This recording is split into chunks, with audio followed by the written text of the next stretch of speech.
నమస్తే అమ్మా. నమస్తే. కొంతమంది మనం చూస్తూ ఉంటాం. ఆ వ్యక్తి కానీ, ఆ మనిషి యొక్క శరీరాన్ని కానీ, లేదా మాట్లాడే పద్ధతి కానీ, నడవడిక పద్ధతిని గానీ ఎక్కిరిస్తూ ఉంటారు. "నువ్వు ఇలా ఉన్నావేంటి? అలా మాట్లాడుతున్నావేంటి?" కొంతమంది అబ్బాయిలు కూడా వాళ్ళ వాయిస్ అమ్మాయిల తీరుంటుంది. కొంతమంది అమ్మాయిలది కూడా వాయిస్ కొంచెం గంభీరంగా అబ్బాయిల్లాగా ఉంటుంది. అలా అలా బాడీ షేమింగ్ కానియండి, లేకపోతే వాళ్ళకి సంబంధించిన ప్రవర్తనలో కానీ, అట్లా షేమ్ చేయడం ఎంతవరకి కరెక్ట్? అది మాత్రం క్రిటిసిజం వేరమ్మా. అవును. షేమింగ్ వేరు. అవును. ఎందుకంటే అది మాత్రం చాలా బాధాకరమైన విషయం. ప్రతి ఒక్కళ్ళు అందంగా ఉండాలని లేదు. ప్రతి ఒక్కళ్ళు ఆరోగ్యంగా ఉండాలని లేదు. వాళ్ళ వాళ్ళ శరీర తత్వాన్ని బట్టి వస్తుంది. ఒక్కొక్కసారి ఎవరన్నా మాట్లాడితే మామూలుగా లోపల ఎవరో ఆడపిల్లలు ఉన్నారేమో అనుకుంటాం. తీరా చూస్తే లోపల ఎవరో ఒక అబ్బాయి మాట్లాడుతూ ఉంటాడు. దాని గురించి మనం అయ్యో! దానికి ఏమన్నా కృషి చేస్తే సాధన చేస్తే తప్పకుండా సక్సెస్ అవుతారు వాళ్ళు. అలాంటి సలహాలు ఏమన్నా చెప్పగలగాలి వాళ్ళకి. మా పెద్దవాళ్ళు మరీ ఆ ఏజ్‌లో చెప్తే వినిపించుకోరు. పెద్దవాళ్ళు ఎవరన్నా పిలిచి నీ వాయిస్ ఇలాగుంది. నువ్వు వెళ్ళి కొంచెం పొద్దున్నే లేచి కొంచెం గట్టిగా అరవడమో, లేకపోతే ఏదో చేయడమో చెయ్యి. దానివల్ల నీ వాయిస్ బ్రాడ్‌గా వస్తుంది. లేదా డాక్టర్‌ని కన్సల్ట్ చెయ్యి అని ఏదైనా చెప్పాలి మనం. ఈ సలహాలు సాధనంలో పనులు సమకూరు ధరలోను అన్నట్టు మనం సాధన చేస్తే తప్పకుండా సక్సెస్ అవుతారు ప్రతి ఒక్కళ్ళు కూడా. ఏ విషయంలో అన్నా సాధన చేయాలి ముందు. ఇప్పుడు వాయిసు బాలేదు అనుకున్న వాళ్ళు ఎంతో సాధన చేసి మంచి వాయిస్‌ను తెచ్చుకుంటున్నారు. కానీ వీళ్ళు కించపరచకూడదు. పక్కనుండే ఫ్రెండ్సే ఎగతాళిగా మాట్లాడడం ఇవన్నీ చేస్తే అవతల వాళ్ళు కుచించుకుపోతారు, కృంగిపోతారు. అయ్యో! ఇలా ఉంది కదా! ఇలా ఉంది కదా! అని చేయాల్సిన సాధన కూడా వాళ్ళు చేయలేని పరిస్థితుల్లో ఉంటారు. అది చాలా తప్పు. ఆ! చాలా తప్పు. అవును. అవును. చాలా తప్పది.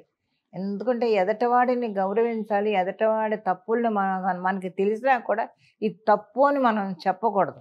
మనం చూసి చూడనట్టు వెళ్ళిపోతానే అవతల వాడు బావుంటాడు. ఇది నీ తప్పు నువ్వు ఇలా చేశావు అని పదే పదే చెప్తూ ఉంటే ఏమవుతుంది వాడు కృంగిపోతాడు. మనసులో చాలా బాధపడుతూ ఉంటాడనమాట. ఇన్నేళ్ల నుంచి మీరు ఇండస్ట్రీలో ఉన్నారు కదమ్మా.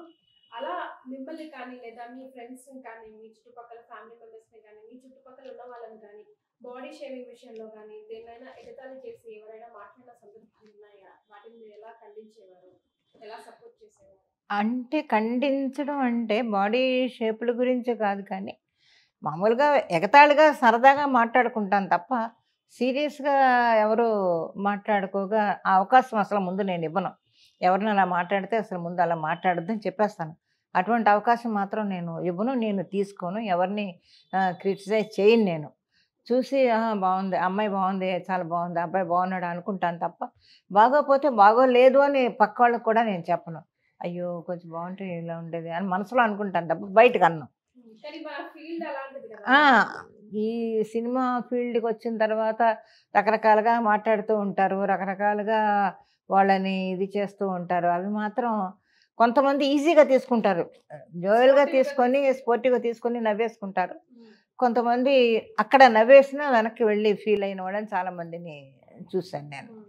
ఎందుకంటే ముందు అక్కడ ఏం అనలేక పెద్దవాళ్ళ ముందు ఊహే నవ్వేసి పక్కకెళ్ళి బాధపడే వాళ్ళు చాలామందిని చూశాను నేను. అలాంటి వాళ్ళకి ఎలాంటి సలహాలు ఇస్తుంటారు? అంతే అలాంటి వాళ్ళకి చెప్పాలి. నువ్వు బాధపడకూడదు. ఇలాంటివి చాలా చూడాలి ఇంకా నువ్వు ఇండస్ట్రీలో ఉండాలి అంటే. సో, ఇటువంటివన్నీ తట్టుకొని తప్పకుండా ఒకరోజు నువ్వు మంచి ఫ్యూచర్ ఉంది నీకు. నువ్వు పెద్దవాడివి అవుతావు. నువ్వు పెద్దదానివి అవుతావు. మంచి భవిష్యత్తు ఉంది నీకు. ఇవన్నీ చూసి నువ్వు ఇప్పుడే కుంగిపోతే నువ్వు పైకి వెళ్ళలేవు అని అలాగా చెప్పుకుంటూ వస్తాను. అది చెప్పడం వల్ల వాళ్ళకొక ధైర్యం వస్తుంది. ఓహో! ఇంతే రేపు పొద్దున్న వాడు నిజంగా అంత ఎత్తుకు ఎదిగినప్పుడు అప్పుడు ఇవన్నీ వాడికి గుర్తొస్తూ ఉంటాయి. ఓహో! ఒకప్పుడు ఇలా అన్నారు నన్ను. ఒకప్పుడు నన్ను ఇలా చేశారు. ఇప్పుడు నేను ఇలా ఉన్నాను. తప్పకుండా వస్తుంది. ప్రతి మనిషికి జీవితంలో ఒక టైం అనేది డెఫినెట్‌గా వస్తుంది. అందుకని ఆ టైం కోసం మనం వెయిట్ చేయాలి. ఇలాగ ఎంతమంది మాటలు మాట్లాడతారు. పక్క నుండి పోయేటప్పుడు ఎన్ని రకాల మాటలు మాట్లాడతారంటే అంత కించపరిచి తీసి పారేసినట్టు. ఎందుకు కొంతమంది పెద్ద పెద్ద డైరెక్టర్స్ వాళ్ళు ఎవరైనా గానీ గబుక్కుని అనేస్తారు. పక్కనున్న పిల్లోడిని గాని, పిల్లని గాని టక్కుమని అనేస్తారు. అయ్యో! వాళ్ళు బాధపడతారే అనేది కూడా ఆలోచించరు. అది చాలా తప్పు. రేపొద్దున అందులో కూడా మీ పిల్లలుండొచ్చు. మరి. మీ అన్నదమ్ములుండొచ్చు, అక్క చెల్లెళ్ళుండొచ్చు, మీ పిల్లలుండొచ్చు. అటువంటి పరిస్థితుల్లో కానీ అలాగ అనకూడదు. చాలా తప్పది. అటువంటి పరిస్థితి ఎవరన్నా అక్కడ ఉంటే వాళ్ళని పిలిచి ఇదిగో నువ్వు ఇలా చెయ్యి, నువ్వు ఇలా తల దూకో, లేకపోతే నువ్వు ఇలా నడు, నీ చొక్కాలు మార్చుకో, నువ్వు ఇలా బట్టలు వేసుకో, మా నలుగురితో నవ్వుతూ మాట్లాడు, ఆ నవ్వుతూ మాట్లాడడంలోనే మనకి ఎంతో ఇది ఉంటుంది, వినయంగా ఉండు అని మనం చెప్పగలిగితే వాడు ఒకరోజు కాకపోయినా ఇంకో రోజైనా వింటాడు, విని ఆ దారిలో నడవడానికి ప్రయత్నిస్తాడు. కించపరచకూడదు, ముందు ఎవరిని మనం చిన్న చూపు చూడకూడదు, నువ్వు ఇలాగున్నావు అలాగున్నావు అని మాట్లాడకూడదు. అసలు అసలు మనకి ఎక్కడదా అధికారం? ఇంకొకళ్ళు మాట్లాడే అధికారం మనకి లేదు. వాళ్ళని కరెక్ట్ చేస్తే ఒకవేళ వాళ్ళకు ఒక సలహా ఇవ్వాలేమో కానీ అంతే, చేయకూడదు, ఎవరికి లేదు. ఇప్పుడు ఏమన్నా చెప్పగలిగితే తల్లిదండ్రులు చెప్పాలి, వాళ్ళు దగ్గర కూర్చోబెట్టుకొని తల్లిదండ్రులు దాని పిల్లలు బాధపడితే వాళ్ళు పిల్లల్ని కూర్చోబెట్టుకుని తల్లిదండ్రులు చెప్పాలి. మనం ఎవరని చెప్పడానికి?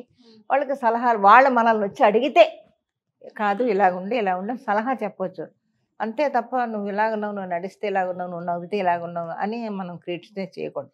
చాలా తప్పదు. అది మాత్రం ఎంతోమంది బాధపడుతున్నారు, కృంగిపోతుంటారు, లోపల లోపల మింగలేక కక్కలేక ఏం చేయలేని పరిస్థితి. అవును అవును అవును, చాలా వరకు అవును, చాలా వరకు పిల్లలందరూ కూడా రకరకాలుగా ఆలోచించి ఈ రకంగా మనం పనికిరామా, లేకపోతే మనం ఇదైపోతామా, లేకపోతే మనం ఎందుకు పనికి రాకుండా వచ్చామా ఏంటి అనే పరిస్థితుల్లో ఉండి ఏమి చేయలేని పరిస్థితుల్లో నిజంగానే మీరు అన్నట్టుగా సూసైడ్ వరకు వెళ్ళిపోతున్నారు.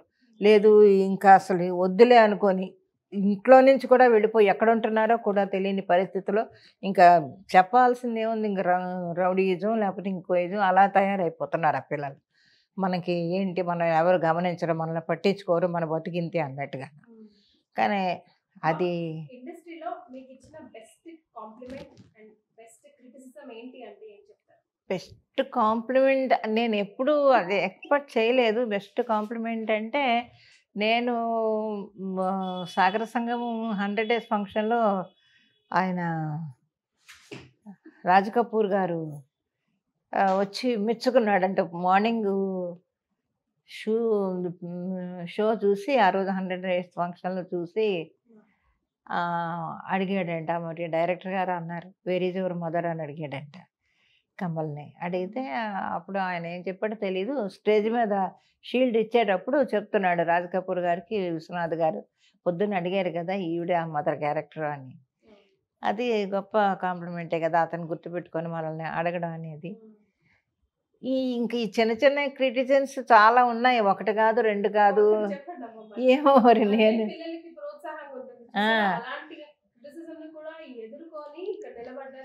అవును, ఎందుకంటే ఎప్పుడూ కూడా ఒకసారి నన్నైతే నాకు తెలియదు, నాకు మామూలుగా కుర్చీలో కూర్చుంటే ఏంటంటే నేను ఇప్పటికీ అదే అలవాటు, కాలు మీద కాలేసుకొని కూర్చుంటాను. అది ఈ కాలు నొప్పులు ఉంటాయి కదా, తగ్గిపోతే చిన్నప్పటి నుంచి నాకు అదే అలవాటు. కుర్చీలో ఎక్కడ కూర్చున్నా కాలు మీద కాలేసుకొని కూర్చుంటాను. ఎక్కడో ఒక తమిళ సినిమా చిన్న వేషం వెళ్ళానన్నమాట, అంటే బిగినింగ్, ఇంకా నేను స్టార్ అవ్వలేదు. వెళ్ళి సెట్లో కూర్చున్నాను, మామూలు ఇనప కుర్చీలు, మడత పెట్టే గాడ్రేజ్ కుర్చీలు ఉంటాయి కదా, అలాంటి కుర్చీలు ఉన్నాయి. కూర్చున్నాను, మామూలుగా కాలు మీద కాలేసుకొని కూర్చుంటే డైరెక్టర్ చూశాడట, నాకు తెలియదు. పిలిచి మేనేజర్ వచ్చి, అమ్మ మీరు బయటకు వెళ్ళి కూర్చోండి అన్నాడు. ఏంటన్నాను, డైరెక్టర్ గారు ఉన్నారు, మీరేమో కాలు మీద కాలేసుకొని కూర్చున్నారంట. సరే అని వచ్చేసాను. అలాంటివి చాలా జరిగేవి, ఒకటి కాదు రెండు కాదు, ఎన్నో పడి పడి పడి పడి ఈ స్టేజ్కి వచ్చాం. అవును,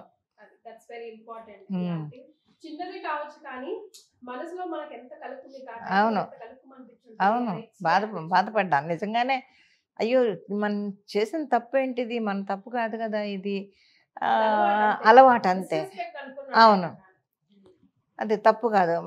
ఇప్పటికీ నా మామూలుగా కూర్చుంటే కాలు మీద కాలేసుకునే కూర్చుంటాను, ఎవరు వస్తున్నారు ఎవరు వెళ్తున్నారు అని కదా. మామూలుగా ఇలా కూర్చోలేను నేను, కాసేపు కాళ్ళు నొప్పులు వచ్చేస్తున్నట్టు ఉంటాయి అన్నమాట, నాకు అది అలవాటు.